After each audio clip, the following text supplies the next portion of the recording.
어쨌거나 받다가 사망하면 거기서 끝나버리죠. 그러네요. 내가 일 안 할 땐 그 돈이 나를 위해서 일을 해야 되거든요. 너무 그 좋네요. 일이라고 하는 게 바로 유태인이 네. 그 선호하는 배당 시스템이라고 보시면 됩니다.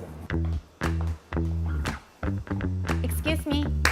안녕하세요. 미국 회계사 한아름입니다. 안녕하세요. 파인브릿지 대표 김인교입니다. 저희 이제 고객분들이 해외에다가 자산을 두고서 오신 분들이 좀 있으세요. 근데 그분들은 이제 공통적인 고민이 좋은 자산 운용에 대한 그 네. 수익을 얻을 수 있을지를 궁금해 하시는데 그런 부분에 대해서 사실 저도 이제 아이디어가 없다 보니까 전문가를 좀 찾게 되는데 대표님 이제 알게 돼서 저희 여러 가지 좀 질문을 드리긴 했었어요. 그래서 저희 구독자분들한테도 좀 설명해 주시면 도움이 많이 될 것 같아요. 네, 대부분 외국에 있다가 한국에 들어오신 분들은 그 화폐를 아마 US 달러로 많이 보유를 하고 계세요. 그러다 그렇죠. 보니까 기축통화를 줄일 이유도 없고 그 돈을 가져올 필요성을 별로 못 느끼시죠. 그렇죠. 근데 거기에 이제 운용에 대한 정보가 없다 보니까 맞아요. 이자도 낮고 많은 애로사항들을 가지고 계십니다. 그래서 제가 추천드리고 싶은 것들은 그분들 한 분 한 분들의 재무 계획들에 따라서 네. 포트폴리오를 갖춰 놓으시면 네. 아마 그런 고민 두 가지가 한꺼번에 해결되지 않을까 싶습니다.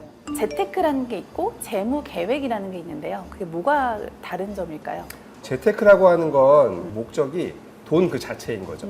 자산을 늘리고 불리고 모으고 그러다 보니까 결과물을 얻기가 쉽지 않은데 그렇죠. 재무 계획이라고 하는 것들은 나와 내 가족, 우리 아이의 미래, 우리의 보금자리 그 인생의 목표를 맞추어서 네. 포트폴리오를 짜기 때문에 그게 마련만 되면 네. 난 달성한 것이고 아. 행복한 그런 이제 만족감을 느낄 수가 있게 되는 게 재무 계획이죠. 재무 계획을 잘 하신 분도 계실 거고 잘 못하신 케이스도 있을 것 같거든요. 그렇죠. 혹시 좀 예를 들어서 설명해 줄 수 있을까요? 성공 실패라고까지 보기는 어렵습니다만 네, 대부분의 우리 한아름 회계사님이나 저희 또래분들 저희가 또래는 아닌데 네.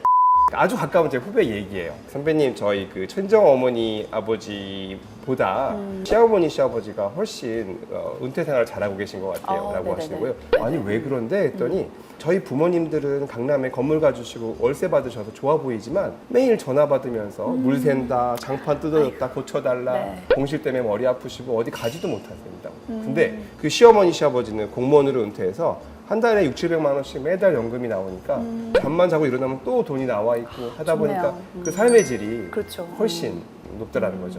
목돈이나 재산 가지고 있으면 죄송한 말씀이지만 돌아가셔야 내게 되지만 그렇죠. 이제 연금을 가지신 분들은 오래오래 사셔야 내 손주들 용돈도 주시고 하다 보니까 장수를 빌게 되는 은퇴 준비에서 저는 아주 가장 큰 축은 금융자산으로 현금 흐름 만드는 거 중요하다고 그러네요. 생각합니다. 현금 흐름을 조금 더 중요하게 생각하시는 분들은 그렇게 설계를 하시면 되고 돌아가시고 나서 자녀분들에게 좀 물려주고 싶다라고 하시는 분들은 그렇게 네. 또 설계를 하는 것도 방법이겠네요. 그렇죠. 근데 그런 분들도 물려줌에 있어서 대부분 자녀가 한 둘인 분들이 많잖아요. 그러면 사실 제가 질문을 합니다.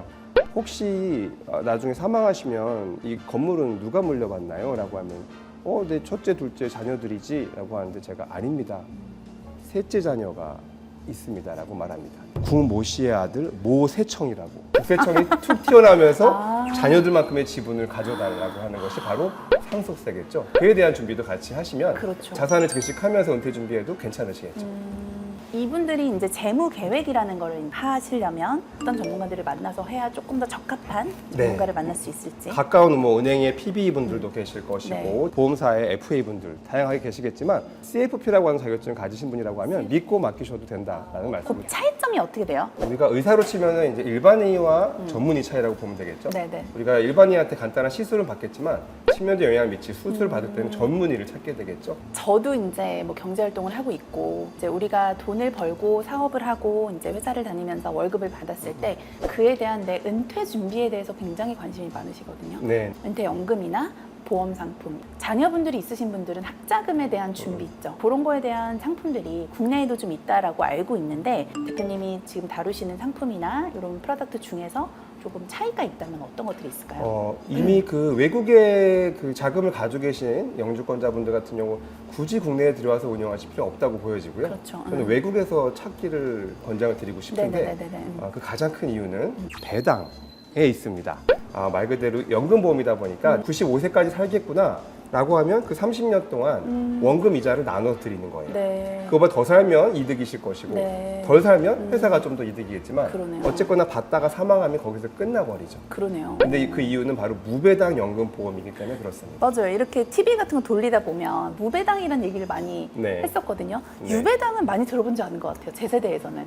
유배당 상품은 2000년 들어서 이제 국내에서는 자취를 감추었다 보니까 찾을 수가 없게 된 것이 현실입니다. 사실 우리나라가 반도체나 IT, 자동차 제조 세계 최고 인류이지만 네. 금융은 사실은 그렇게 선진국 대회를 끼지 못하고 그렇죠. 있는 것들이 선진국에는 아직도 이런 유배당 상품들을 통한 자산운용이나 은퇴 준비가 붐을 이루고 있습니다. 이런 부분을 모르는 분들도 계실 거고 고객분들이 이제 대부분 시민권자, 영주권자이신데 상품을 가입하는 데 있어서 네. 어느 정도의 뭐 리퀘어먼트나 이런 것들이 좀 까다롭지 않을까라고 막연하게 생각하실 수 있거든요.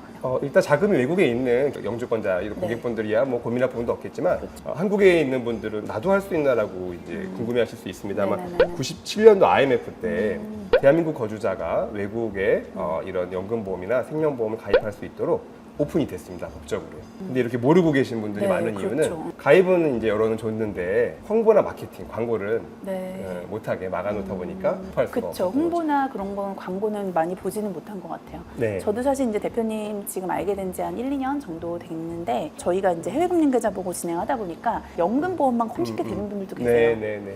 진짜 이런 것들이 고객분들한테 알려주면 너무 좋겠다라는 생각이 들었어요. 저희는 그래서 그거를 표현을 잠자는 자산을 깨워라라고 이야기를 합니다. 왜냐하면 배당을 못 받고 있던 무배당 자산을 네네네. 유배당으로 바꿔서 배당을 산출시키시면 지금이야 내가 열심히 벌어서 돈을 모아놓지만 내가 일 안 할 땐 그 돈이 나를 위해서 일을 해야 되거든요. 너무 그 좋네요. 일이라고 하는 게 바로 유태인이 네. 그 선호하는 배당 시스템이라고 보시면 됩니다. Excuse me. 외국에 자본이 없고 한국에서 돈이 나가야 되는 분들은 송금에 대한 한도가 있을 것 같은데 사실은 5만 불까지는 우리가 신고 없이 나갈 수 있고요. 그렇죠. 5만 불 초과에 대해서 한국은행 신고사항입니다. 맞아요. 그런데 이번에 기획재정부 발표가 났죠. 네. 7월 1일부터는 네. 이게 10만 불로 맞아요. 올라갔어요. 늘어났습니다. 올라갔어요. 그런데 그 전부터도 외화 표시에 어떤 생명보험, 달러 연금보험 가입함에 있어서는 10만 불, 20만 불 무제한으로 송금이 가능하십니다. 그 대신에 지금 제가 생각할 수 있는 거는 해외금융계좌 보고 대상은 될 수 있겠네요. 그렇죠. 5억 5억 이상은 해외금융계좌 신고 대상입니다. 미국 사람들은 1만 불 이상. 그렇습니다. 물론 이제 전 세계 갖고 있는 거 1만 불이니까 미국 사람들은 무조건 다 신고해야 무조건이라고 봐야 된다는 되겠죠. 것이고. 그렇네요. 그런 분들 점점 많이 나올 것이고요. 그렇죠. 소개 많이 해드리겠습니다. 알겠습니다.